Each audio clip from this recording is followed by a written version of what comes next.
Вітаю, я Дмитро, канал Ork.of.net, а це Бетмен. Слухай, ми кажемо, що ти з Польщі, правильно? Та можливо, да. Ми вчора так дуже цікаво познайомилися. Я зустрів Бетмена на одному з закладів і, стоячи поруч, я чую поруч розмову російською. Ну, думаю, все зрозуміло. Одразу після цього, десь хвилина-півтори, Бетмен перемкнувся на нас, каже: "Where are you from?" Я кажу: "З України". Бетмен каже: "А я воював". Думаю, блін, ти пам'ятаєш? Я кажу: "А на чиєму боці ти воював?" Да. Він каже: "Ну як на чиєму? Крим наш". Думаю, понятно. На що я відповів: "Ну, слухайте, я думаю, це що..." оказалося дуже незручно. Да, я кажу: "Слухай, ну я думаю, що це ненадовго, і ми якомога будемо незручніше робити ваше перебування в Криму". Ні, я просто пізнав, хто ти такий, і зразу там переключився на українську мову. Слухай, що тобі зручніше, ти можеш розмовляти російською. Це Та не мені, слухай, це принципово така тема, що я не хочу, я стараюся не розмовляти російською, якщо не треба. Да? Якщо якісь там клієнти підходять, вони там виключно там розмовляють там литовці інколи, не знають англійської мови, якщо там латиші і хтось там підходить, ну вони там спілкуються російською. Да? Тоді я розмовляю російською. Да? А якщо українці підходять, навіть ті, які розмовляють російською, я відповідаю, стараюся відповідати українською. Це для мене просто принципово. Ну, це чудово.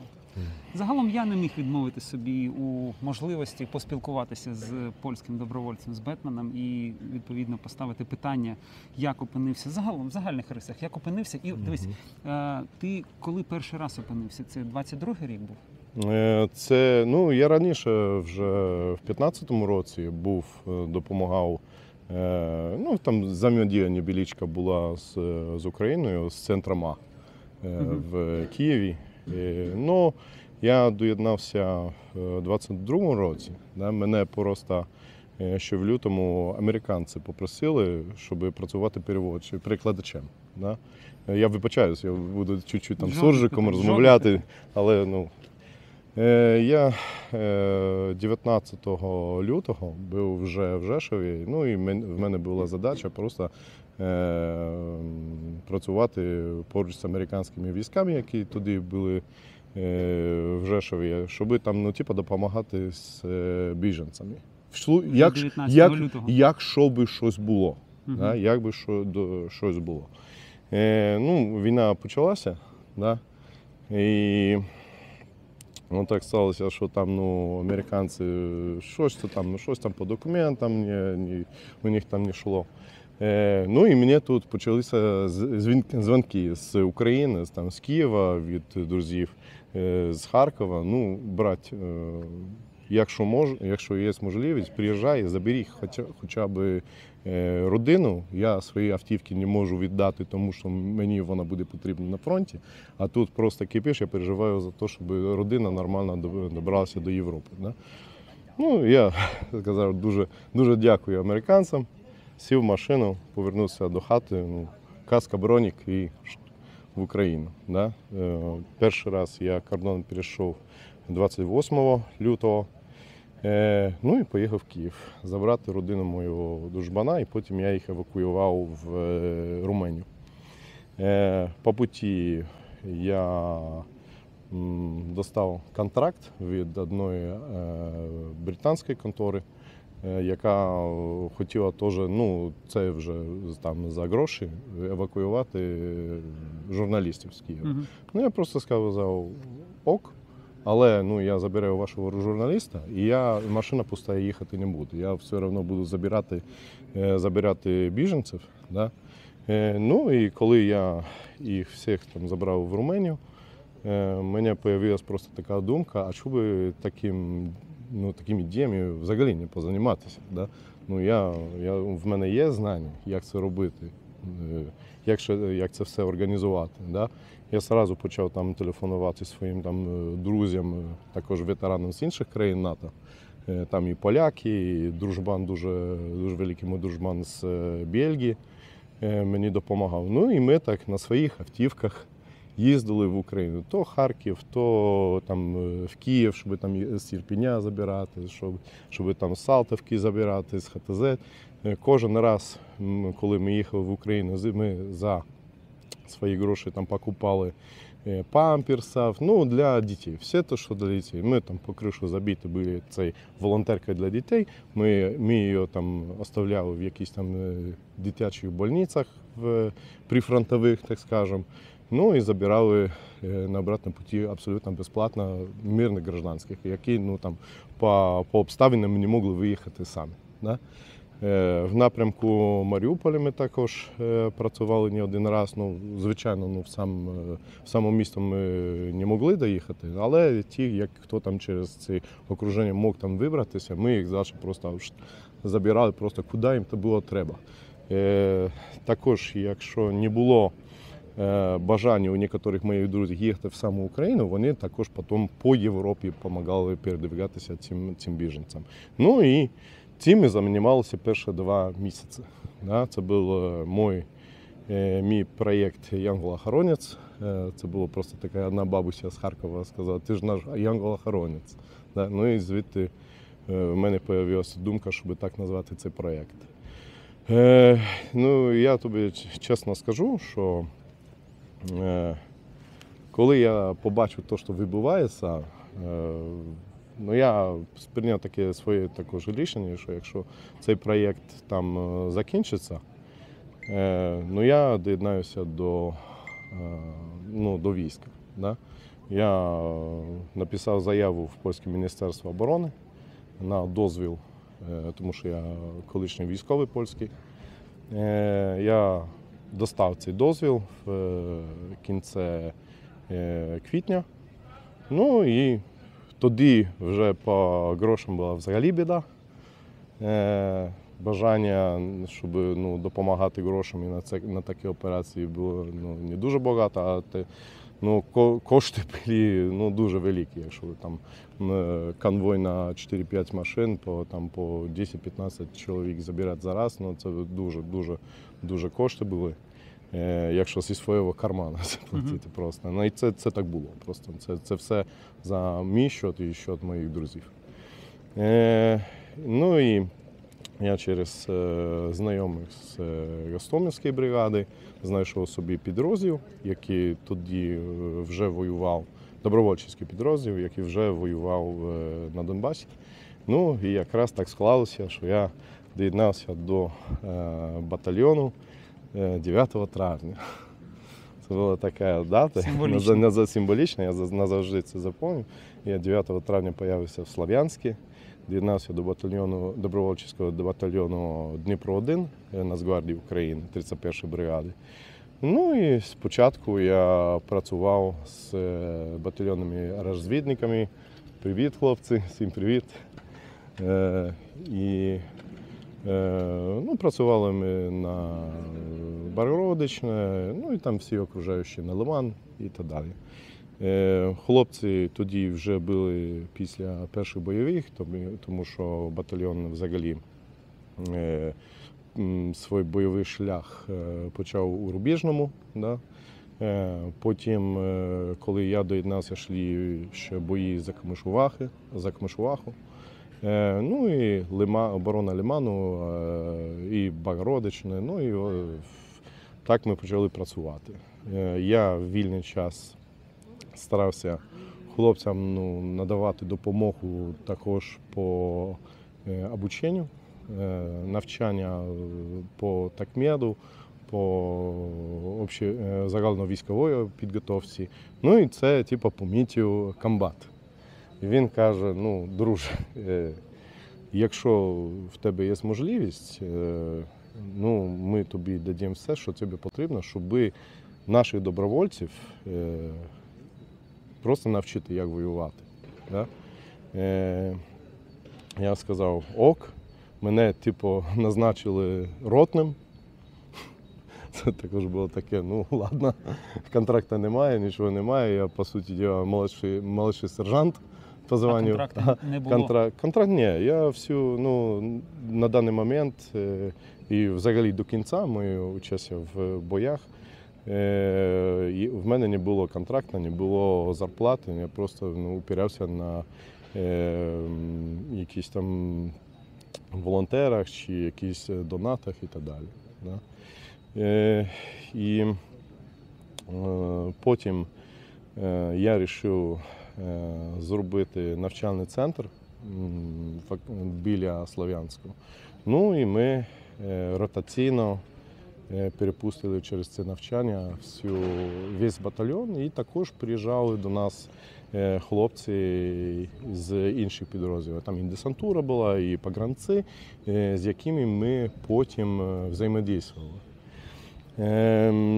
Це було дуже важливо, тому що я старався надавати такий тип обучення, який я дуже добре знав, просто тому що я служив в армії НАТО.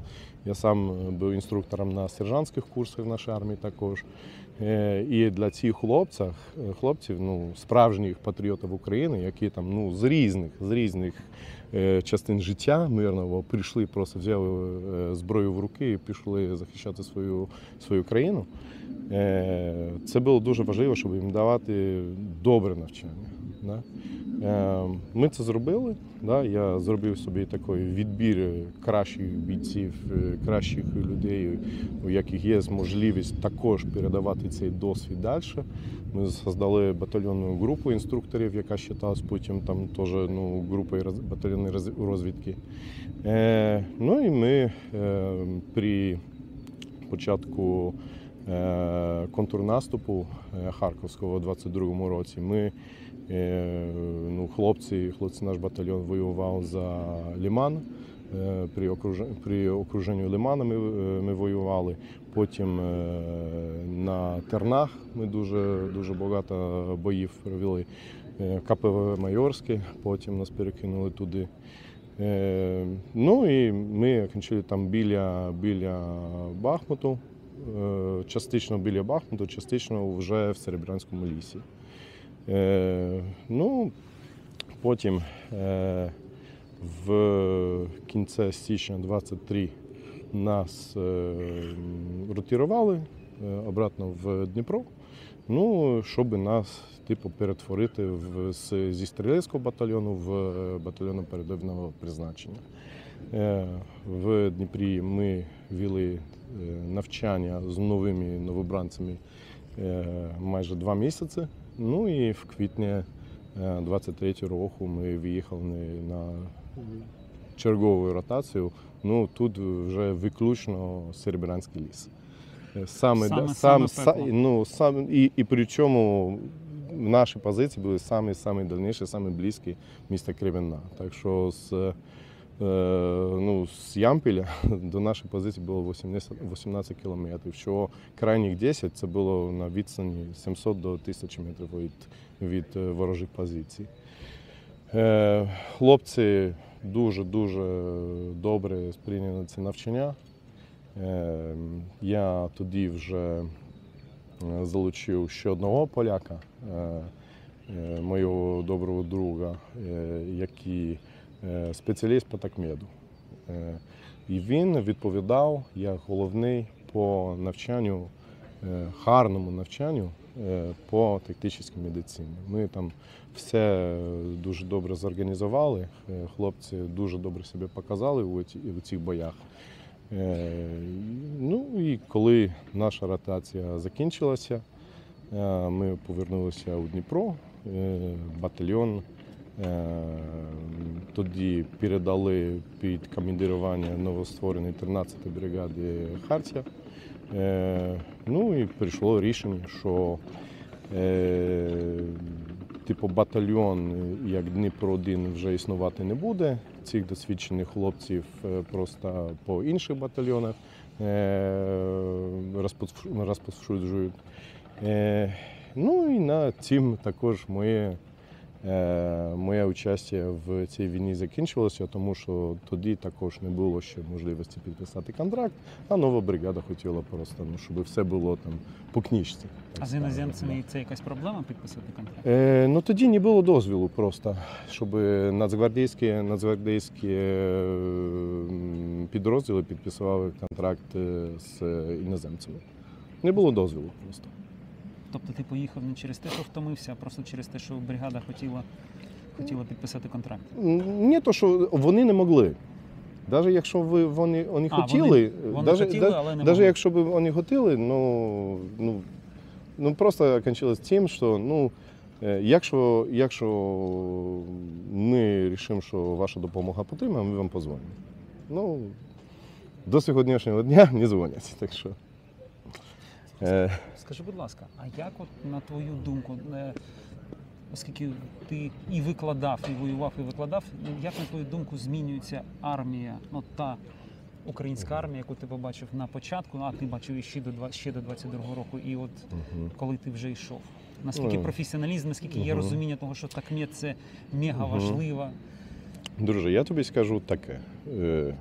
Я дуже не люблю розповідати про якусь там загальну ситуацію, тому що в мене був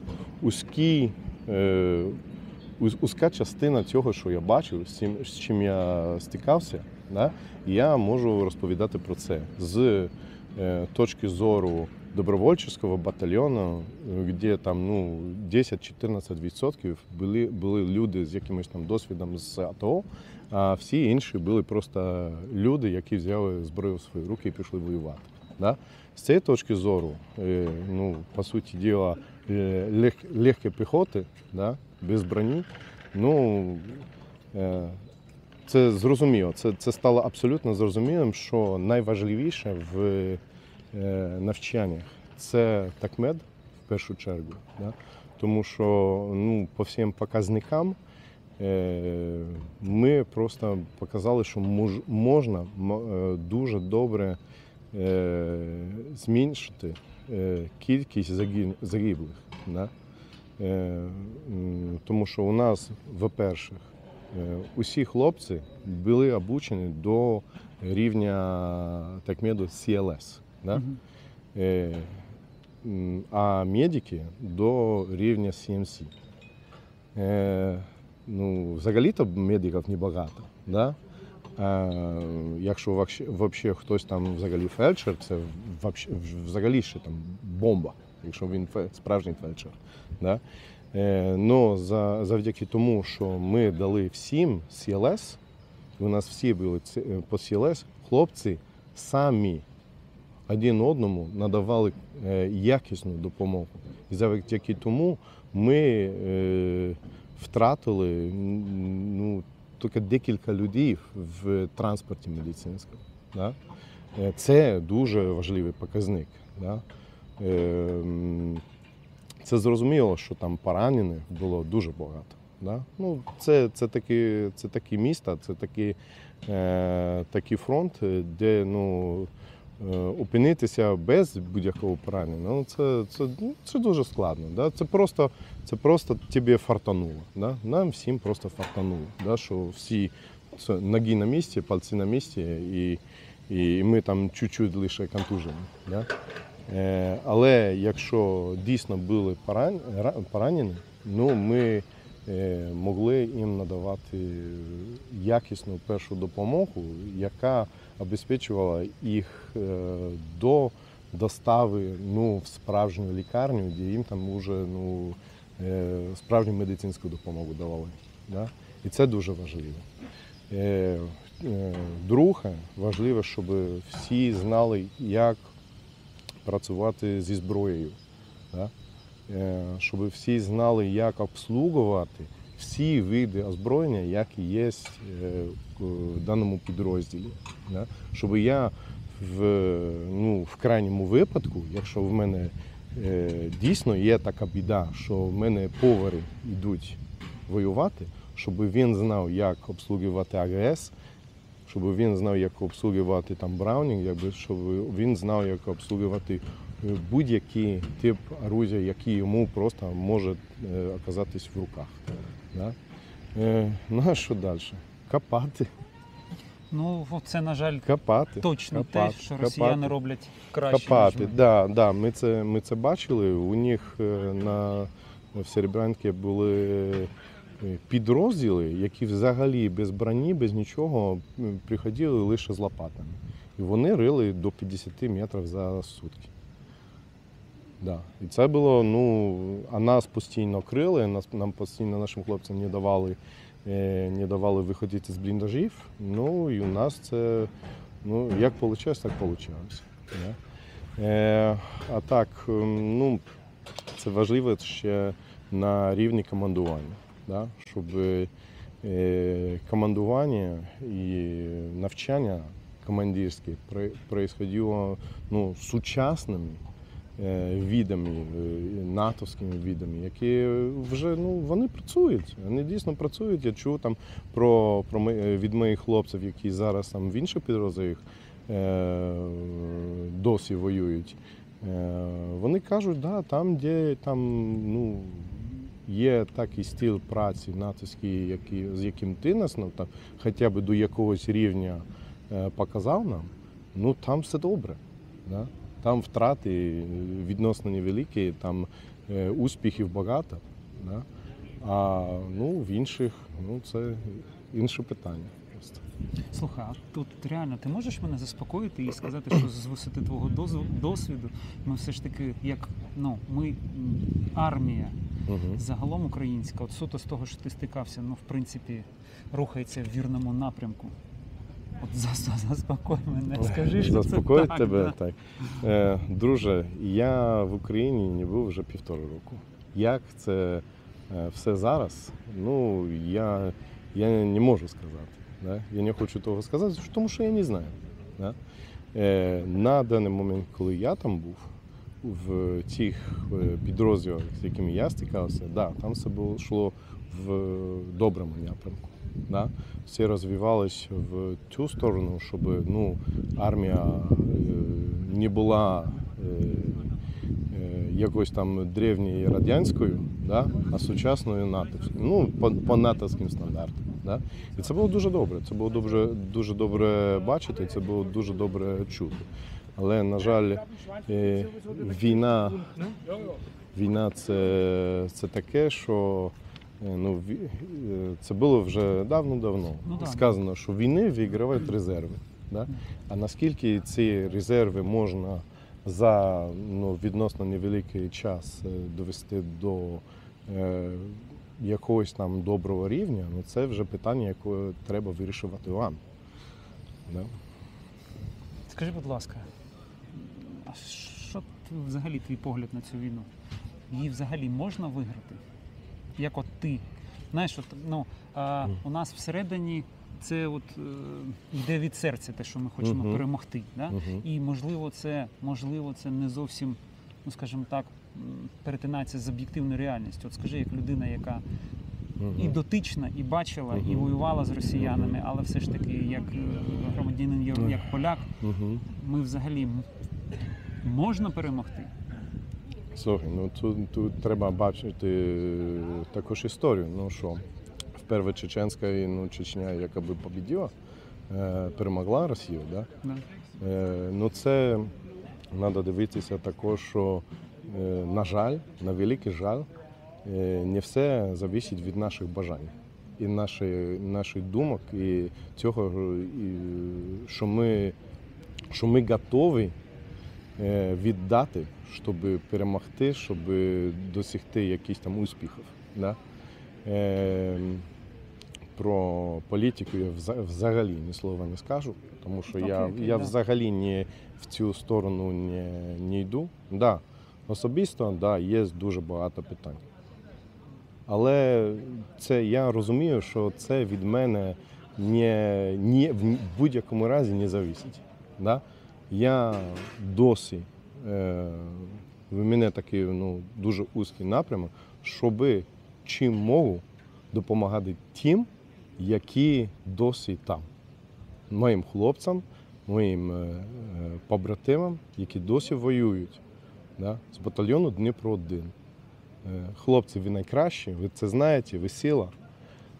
Ви просто те, що ми з вами пройшли, і що ви досі проходите, це можуть розмовляти про це лише ті, які там були. 100%. Да? А то, що люди там зараз тратять час на якісь там скандали, тут сказав це, тут зневажив цього так. друзі, ну чесно, менше уваги на те, на що ви будь-якого відношення, по-перше, не маєте, а в-других, влияння на це не маєте. А більше часу, щоб допомагати хлопцям, які досі там і досі захищають вас. Ну, слухай, це Да. прямо надважливо почути не від українця, а від поляка. Да? Ще раз те, що ми маємо підтримувати армію, і це надважливо. І да, внутрішні суперечки, вони тільки послаблюють нас. Да, да. Ти знаєш, це коли, зараз у нас була третя годовщина, да, початку, і мені Фейсбук підкинув такий, ролик, рілс, який я там виставив в перші дні. Да? Я тоді написав, разом ми сила, окремо ми проіграємо. А зараз я бачу, що нас друг проти друга розвивають, питаються, хтось там питається розвивати нас друг проти друга. Навіщо? Навіщо люди на це ведуться, да? Підтримують просто це? Це таке. Да? Отак то ляше, друже, брате, було таке у Шевченка? Можливо, нам треба там подивитися, щоб ми заново построїли мирний рай, да? Слухай, ти розумієш, я з півдня України, я взагалі, особисто в мене і там на півдні взагалі немає ніяких питань, ніякого внутрішнього дискомфорту, от реально, да? В мене батько якийсь час жив в Польщі, і він завжди казав, і зараз каже тільки одне, що поляки наші брати. І ніколи нічого іншого не казав. Я ніколи не ріс в іншій атмосфері, і тому я весь цей час протягом війни, коли дивлюсь на суперечки між українцями і поляками, я взагалі не розумію, про що йде мова. Тобто контекст є, але чому зараз, навіщо, хто це все підалює ці питання, взагалі не слухай, розумію. це реч історії. Да? Якщо людина добре образована, вона інтелігентна, вона знає, що таке історія. Да. Це треба залишити історикам. Це давно просто підхід. Я кажу про цей підхід, щоб друг проти друга робити. Це вже Римська імперія робила. Divide et impera. Розділяй володарів, да. І це досі стосується, це досі дає дуже гарні показники тим, хто це хоче робити. Да? На жаль. Спілкуючись з тобою, розумію, що все ж таки поляки наші брати безумовно брати. Yeah. І я сподіваюся, що ми потребуємо зараз допомоги, підтримки. І не тільки допомоги, а ще й підтримки. І я сподіваюся, що дійсно поляки і Польща загалом, і Євросоюз підтримає. Хоча і ми маємо розуміти, що братерство всередині України – це надважливіше. Я тобі дуже дякую. Та ні за що, братик. Саме головне, що нам вдалося зробити те, що ми зробили. І що є люди, які досі роблять дуже добру справу, волонтери, військові, будь-хто чим-то корисним займається, щоб допомагати, щоб підтримувати хлопців, які досі воюють. Да? А ці всі там політичні розборки, да? Таке. Я від себе можу тобі подякувати в твоїй особі і Польщі подякувати і сказати, що може це патетично буде звучати, але дійсно, що Україна і українці цього не забудуть. Те, що особисто ти зробив. Ми просто зробили щось, що треба було зробити в один час. Коли прийшла біда, і ми прийняли рішення, щоб щось з цим зробити. Коли інші просто дивилися, як на цьому заробити собі гроші чи щось. Я тобі на камеру потисну руку, а після вже обніму тебе, ще раз подякую тобі. Дуже тобі вдячний. Ні за що. Дякую тобі.